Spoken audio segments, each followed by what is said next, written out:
Psalm 22. What about Psalm 22? Is this the great Messianic psalm that predicts that the Messiah will be crucified, and crucifixion was unknown in the days of David, and David wrote it? So how could he have spoken about crucifixion? It was obviously by divine inspiration. It proves that Jesus is the Messiah. Or is it not a Messianic psalm at all? It's just David recounting his sufferings. And is there no mention to crucifixion in the psalm? Let's take a look. Psalm 22. First, in itself, it should not be looked at as a prophecy. What do I mean? What I mean is it is the psalmist crying out in anguish and pain and terrible suffering, and then delivered miraculously from the jaws of death. That's what it speaks of. Now, the question is, did it find its fullness in the life of David? If David spoke it, when did this happen in his life? Because it's attributed to David. So the superscription is telling us to read this with reference to David. Did David experience anything like this? Was David delivered from the jaws of death in a way that brought the praise of God from the ends of the earth? Because that's what the psalm says at the end. When Yeshua says that he fulfills what is written in Moses and the prophets and the Psalms, he opens his disciples' eyes in Luke 24 to understand how he fulfills what's written in Moses, prophets, and Psalms. Psalms probably being a code word for the rest of the Hebrew scriptures. What he means is that everything in Israel's history and destiny finds its full expression in him. That there are Psalms that were written that had a relevance then, but the fullness of their meaning comes to pass in him. And there are Jewish traditions that recognize Psalm 22 as a prophetic picture of the history of Israel. So to read it as having relevance for the psalmist, but then saying there is something beyond that, there is an application beyond that, is certainly quite appropriate. Let's also say this. Messiah is the ideal righteous sufferer. Messiah is the one who is perfect, who dies for us, and the ideal representative of Israel who is raised up from the dead to continue Israel's destiny and calling as God's arm of salvation for the world. What about they pierced my hands and feet? The New Testament misquotes that. The New Testament gets it wrong. Actually, I was doing a TV debate many years ago in Florida. There were two Messianic Jews and myself, so three of us, and then three rabbis. An Orthodox rabbi, a conservative rabbi, and Reform rabbi. It's quite an interesting mix. The Orthodox rabbi was a Hasidic rabbi, ultra-Orthodox Jew. And as we were having this debate, there was a live audience there watching it. He says the New Testament misquotes the Psalms, and it says they pierced my hands and feet, but the Hebrew says like a lion they're at my hands and feet. And I said to him, that's not quoted in the New Testament. That's not quoted in the New Testament. This is a live TV debate. And he goes, it's not? So quickly I thought, okay, wait, it's not, right? It's not. Just making sure. I mean, you're sure about it until you're challenged. It's like you quote a phone number you've given 100 times, and then you start to think about it. It's like, did I get that right? So I quick in my mind did a little concordance check, and I said, no, it's not. Not once. And he kind of was a little shaken by it. And I said, and he pulls out this book, this counter-missionary book, starts flipping through it. I said, you don't want to rely on that. I said, you need to go straight to God's word, to the New Testament. Now, Psalm 22 is quoted in the New Testament. They cast lots for my garments and divided them. That happened to Messiah on the cross. Never happened to David. Never happened to David. And Yeshua hanging on the cross quotes it in Aramaic, Eli, Eli, lama sabachthani. My God, why have you forsaken me? Aramaic is as transliterated in the Greek. In Hebrew, Eli, Eli, lama sabachthani. Why have you forsaken me? He draws our attention to Psalm 22. But that verse, they pierced my hands and feet, isn't even quoted in the New Testament. The question is it accurate? Many Christian translations have it. We'll look at that. So first thing I want to point out is that the sufferings that are spoken of here in Psalm 22 really transcend anything that David experienced. It looks like he's given over to death. It looks like he's being abandoned by God. And people are mocking him. He trusts in the Lord. Let him deliver him. Let him rescue him, for he delights in him. These very words of scorn were heaped on Yeshua as he hung on the cross by the religious leaders. Oh, yeah, Son of God. Oh, yeah. Where's God to deliver you now, boy? This is what happened. And yet the psalmist expresses his confidence in God that you're the one who took me from the womb. And he says this in verse 12. Many bulls encompass me. Strong bulls of Bashan surround me. They open wide their mouths at me like a ravening and roaring lion. I'm poured out like water, and all my bones are out of joint.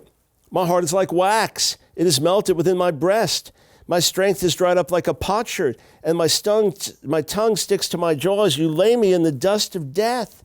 For dogs encompass me. A company of evildoers encircles me. I can count all my bones.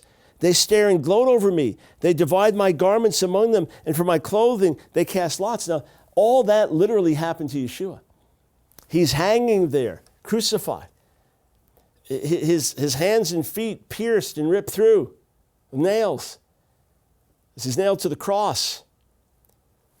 His garments divided, the people mocking him. This literally happens. And then it continues. But you, O Lord, do not be far off. O you, my help, come quickly to my aid. Deliver my soul from the sword, my precious life from the power of the dog. Save me from the mouth of the lion. You've rescued me from the horns of the wild oxen. And now, obviously, deliverance has come. I will tell of your name to my brothers. In the midst of the congregation, I will praise you. You who fear the Lord, praise him. All you offspring of Jacob, glorify him, and stand in awe of him, all you offspring of Israel. For he has not despised or abhorred the affliction of the afflicted, and he has not hidden his face from him, but has heard when he cried to him. He's been delivered from the jaws of death. From you comes my praise in the great congregation. My vows I will perform before those who fear him. The afflicted shall eat and be satisfied. Those who seek him shall praise the Lord. May your hearts live forever. All the ends of the earth shall remember and turn to the Lord. Remember what? My deliverance from the jaws of death. They'll hear this story. When did that ever happen in the life of David? When did that happen in the lives of any of his descendants or others, psalm writers, where the deliverance from death was so great that all the ends of the earth will remember it and turn to the Lord? Happened with the Messiah, my friend. Happened with his deliverance from death itself and his resurrection. And multitudes, hundreds of millions from around the world have turned to him and continue to turn to him. All the ends of the earth shall remember and turn to the Lord, and all the families of the nations shall worship before you. For kingship belongs to the Lord, and he rules over the nations. All the prosperous of the earth eat and worship before him. Shall bow all who go down to the dust, even the one who could not keep himself alive. Posterity shall serve him. It shall be told of the Lord to the coming generation. Thou shalt come and proclaim his righteousness to a people yet unborn, that he has done it. What? Delivered me from the jaws of death. Well, it works wonderfully well when Messiah now takes it on himself and brings that psalm to fulfillment. But what about they pierced my hands and my feet? Actually, this is not a Jewish Christian issue, it's a Jewish issue. To tell you the truth. Let me explain.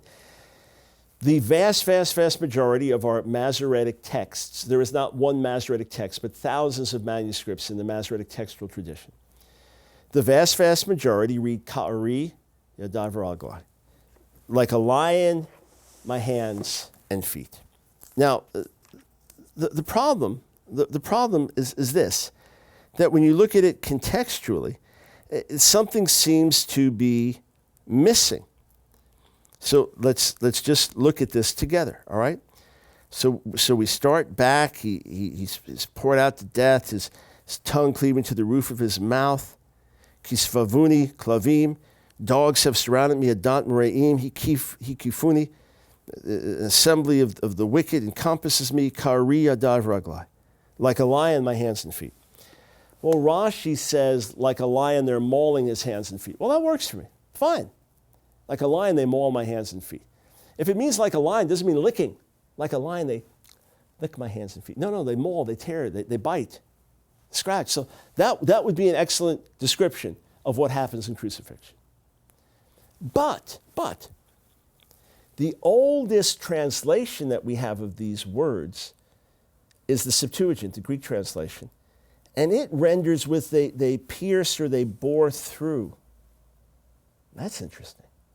Then the oldest Hebrew manuscript we have of this, a copy of the Psalms, that's part of the Psalms from the Dead Sea Scrolls, it has a vav instead of a yud. It's very close in Hebrew, but those studying it carefully recognize it's a yud, ka'aru, which would also be something like they dug through or bore through. And then there are a number of Masoretic manuscripts, just a handful, but a number that also read ka'aru or karu. Again, that dug through, bore through. So the oldest translation, the oldest manuscript, and some Masoretic traditions read a verb that would be more like they bore through or they dug through my hands and feet. So either way, either like a lion, they mauled my hands and feet, or they dug through, bore through, which would be pierced. That's how we get pierced, my hands and feet. Either way, a very, very vivid description that would find fulfillment in the crucifixion. But I just ask you a question. If it's not Yeshua, if it doesn't refer to his death and his resurrection, then please, pray tell, explain to me how this psalm is fulfilled. The deliverance of whom from the jaws of death is so great that the ends of the earth come and worship the God of Israel. And that the people celebrate that he has done it. Oh, when it applies to the Messiah, it makes perfect sense. Well, Psalm 40 is quoted in Hebrews, the 10th chapter. It's quoted as Messianic, and we're told it's not Messianic at all. In no way is Psalm 40 possibly Messianic. And there it seems pretty straightforward. The psalmist, delivered by the Lord, drawn up from the pit of destruction. God sets his feet on a rock, puts a new song in his mouth, song of praise to our God. Many will see and fear and put their trust in the Lord. And then, sacrifice and offering you've not desired. You've given me an open ear, or my ear you've pierced or dug out. Burnt offering and sin offering you've not required. Then I said, behold, I've come. In the scroll of the book it's written of me. I desire to do your will, O God. Your law is within my heart. I will tell the news of this glad deliverance, or glad news of deliverance in the great congregation. I've not restrained my lips. He says, oh, but my sins over my head, my evils compass me beyond number, verse 12. How is that messianic? Let me explain. Here's what happens. The psalmist, I believe, got a revelation. I believe the psalmist understood, God, you don't just want me to bring a sacrifice and offering.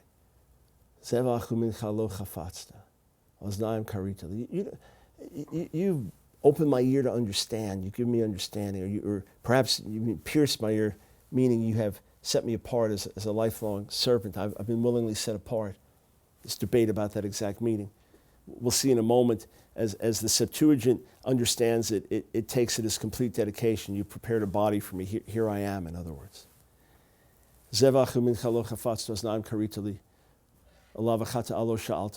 Burnt offering and sin offering, you haven't asked for those? What's he saying? Az amarti, hine bati. Then I said, behold, I come. Bim gilat sefer katuv alai. In the volume of the book, it's written about me. What's he saying? This is how I understand it. The psalmist gets the revelation, in the volume of the book, in the book of the scroll, the Torah. It's written about me. You don't want sacrifices and offerings. You want me. You want my life completely given over to you. The burnt offering that goes up to you completely. That's me that you want. I come to do your will. That's the revelation. That's what it's about. I'm going to declare this news of the congregation. This great news. The only problem is my sins. I got this great revelation, but I'm unable to live up to it. As for you, O Lord, you will not restrain your mercy for me. Your steadfast love and your faithfulness will ever preserve me. For evils have encompassed me beyond number. My iniquities have overtaken me, and I cannot see. They are more than the hairs of my head. So he starts off with praising God who delivered him, maybe from severe sickness or a threat of death. God delivers him.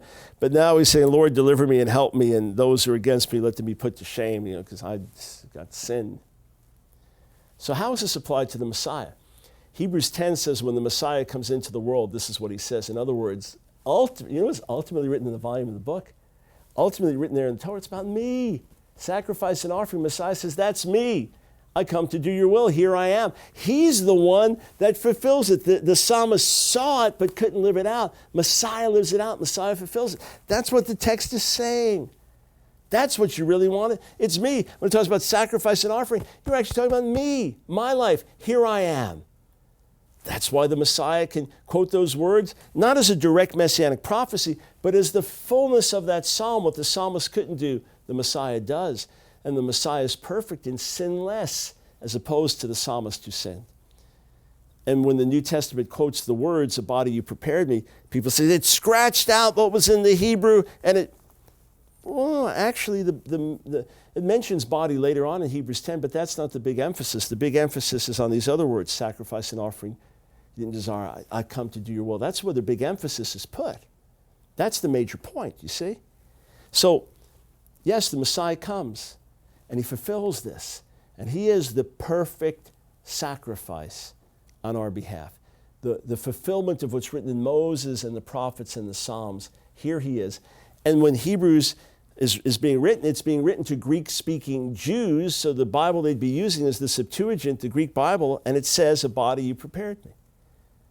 Some call it metonymy, or pars pro toto, the part for the whole. So the Hebrew is a little obscure. Oznaim karita li, my ears you pierced or dug through or hollowed out so I could hear. Give me a hearing ear, submissive life. Either way, the Septuagint interprets it as a body you prepared for me. We don't think they had a different text before them. We have no evidence of that. But either way, that's how it's interpreted. Hebrews just quotes that because it's quoting the Greek Jewish version of the day, and that's the Bible that the Greek-speaking Jews would have had when they opened it up. But that's not the big point. It's not that someone takes an erase. No, it's just quoting the Greek Jewish translation of the day, and that's not even the main emphasis. Well, how about Psalm 45? Hebrews 1 quotes it, "Your throne, O God, is forever and ever." You can't call the earthly king God. Well, actually your argument's not with me, it's with Psalm 45. Because this earthly king is referred to as Elohim. He's anointed by Elohim, but he is called Elohim. Now here's what's so interesting. Psalm 45 is a wedding psalm. The great exalted Davidic king is going to be married. Seems to be the best understanding of the text there. And he's spoken of in these exalted and glorious terms, and how his arrows are piercing the hearts of his enemies. And then it says this. He's addressed as the king at the end of verse 6 in Hebrew, 7 in English. Kisecha Elohim olam va'ed, your throne, O God, is forever and ever. Shevet mishur, shevet malchutecha, a scepter of uprightness is the scepter of your kingdom. Ahavta tzedek v'tisna resha. You've loved righteousness and hated iniquity. Al kain mishachacha Elohim Elohecha, shemen sason mechavarecha. That's why God, your God, has anointed you with the oil of joy more than your companions. So he's called Elohim, but he's anointed by Elohim, his Elohim. You say, well, how do rabbinic translations understand it? Well, some would say Kisach Elohim means your divine throne, your throne given by God. The problem is that the most logical and natural meaning is your throne, O God, is forever and ever. When I was in college, in one of my early Hebrew classes, my Hebrew teacher in modern Hebrew was an Israeli Jew, Sephardic Jew, and he was also a rabbi. And I just asked him, could he just translate those words? I opened the psalm for him, Kisach Elohim, Olam va'ed, your throne, O God, is forever and ever. I said, could you just translate that for me? And he read it. He goes, yes, yes, yes, praises to the Almighty. I said, but look at the context. It's speaking about the earthly king. Remember, he got red in the face. How could that be? How could that be? Some would try to translate God as your throne. What exactly does that mean? The most natural understanding is that it calls the king Elohim. Now, here's what we do know. We know that Elohim could be spoken of the one true God. That's the most common way it's used. God, the God. God with a capital G. Elohim. Elohim could mean gods with a small g, false gods, right? Elohim could mean, in a few passages, angels, so the divine beings. And then perhaps in Exodus, Elohim means judges, earthly authorities who are the highest power. Elohim. There's some dispute over that, but that's the most natural meaning there. So is it possible to call an earthly king Elohim? Yes, but it would be exceptional. It would be unusual. It would be the only time, along with Isaiah 9, where some of the names for the king include this, El Gibor, mighty God. So it's not impossible, it's exceptional. The fact that it speaks of Elohim immediately after, God, your God has anointed you, it is distinguishing God, capital G, from Elohim, this king. But we have a solution for this. The earthly king, the Davidic king, was a prototype of the Messiah. And great and glorious and exalted things were spoken of him, even beyond who he was. It's a word panegyric, it's court praise. Oh, great king. Maybe you got some 8-year-old cross-eyed kid, but he's just become the king when his father died. And everyone bows before him. Oh, great, majestic, powerful king. He's just a kid, but court praise, panegyric. Well, the psalmist was not a liar. The prophets were not liars. They spoke what God gave them to speak, but they spoke about this king in the most high and exalted terms, even beyond who he was and what he was, ultimately painting a picture that is fulfilled in the Messiah. These words about the earthly king ultimately find their fullness of meaning speaking about the Messianic king. So to speak of an earthly king as Elohim, divine one, would be stretching right to the limit of what you could say about that earthly king in Hebrew. However, when referring to the Messiah, they make perfect sense. So this takes things to the limit of what could be spoken about an earthly king in ancient Israel, exalted to the highest level. And yet when spoken of the Messiah, now we don't even have to struggle with that. We recognize, oh, so this Davidic king is ultimately, in a very unique sense, God. While remaining separate from God and anointed by God, in another sense, yes, God. And that's how it's applied in Hebrews, the first chapter. So Psalm 45, verse 6, 7, does say that the Messiah is divine. We want to look at one last issue in the Psalms, and then a couple of other Messianic prophetic objections, and then we're going to move on to objections based on the New Testament. We'll look at that, and then objections based on traditional Judaism. But Psalm 110, this would be the normal set of objections to it. It does not say that the Messiah is Lord as in Yahweh. The psalm is not written by David about the Messiah. Jewish tradition indicates it may have been written by Eliezer about his master Abraham, and then added to the collection of the Psalms by David many years later, or David wrote it for the Levites to recite about him, or a court poet wrote it about David. This much is sure, it does not teach that the Messiah is God. So we want to look at those objections, sort them out, and understand Psalm 110. Now here's what's unique about it. I'll say this, then we'll pause, and we'll resume in the next lecture. Psalm 110, out of all of the passages from the Psalms, out of all of the passages from the prophets, out of all the passages from the Torah and the rest of the books of the Hebrew Scriptures, the Old Testament, Psalm 110 is the most quoted passage in the New Testament, the most quoted Messianic prophecy. Why was it so important? What was it that Yeshua's first followers found in Psalm 110 that was of such great significance?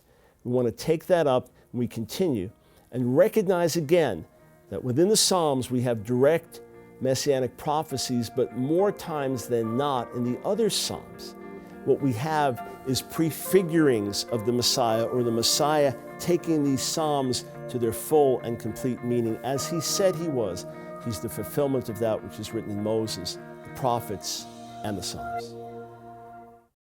Thanks so much for watching the broadcast. One of our viewers recently communicated to me, there's nothing more important that you can be doing. And you know, we hear from Jewish people through our materials, they've come to faith in Jesus Yeshua. Others had fallen away and they've come back to the Lord. Christians tell us they're now equipped to reach Jewish people with the gospel.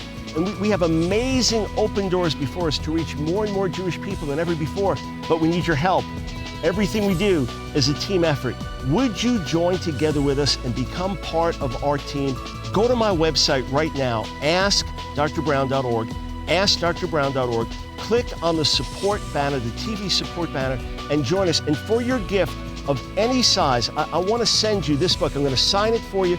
It's an exclusive hardcover edition of my book, The Real Kosher Jesus, which was written and published in a miraculous 10 weeks' time. I'll send it to you for your gift of any size. Go to askdrbrown.org, click on the TV support banner, become a monthly supporter, help us with a one-time gift, and friend, be assured that together we're making a difference in the salvation of Israel. Please visit our website or call and ask how you can receive access to our countless free resources. Learn exciting information on what is happening around the world and with our ministry today. When you visit our website, be sure to check out our bookstore for the latest videos, books, and more. You may want to join us during an upcoming radio broadcast. Please contact us today for more information. Please remember, this ministry depends on tax-deductible donations from viewers like you.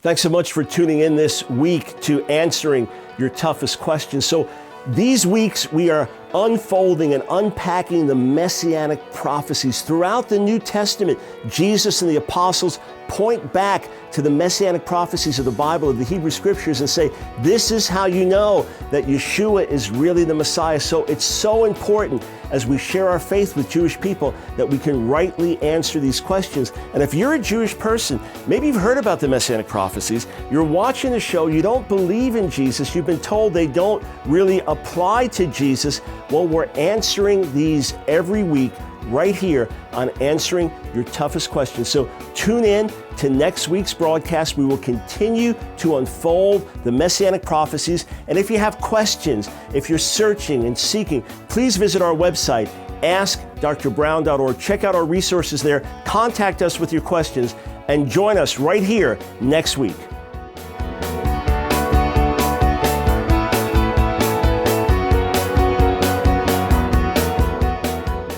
This has been a paid program made possible by financial contributions to Ask Dr. Brown Ministries from viewers like you in your area. Thank you for your support.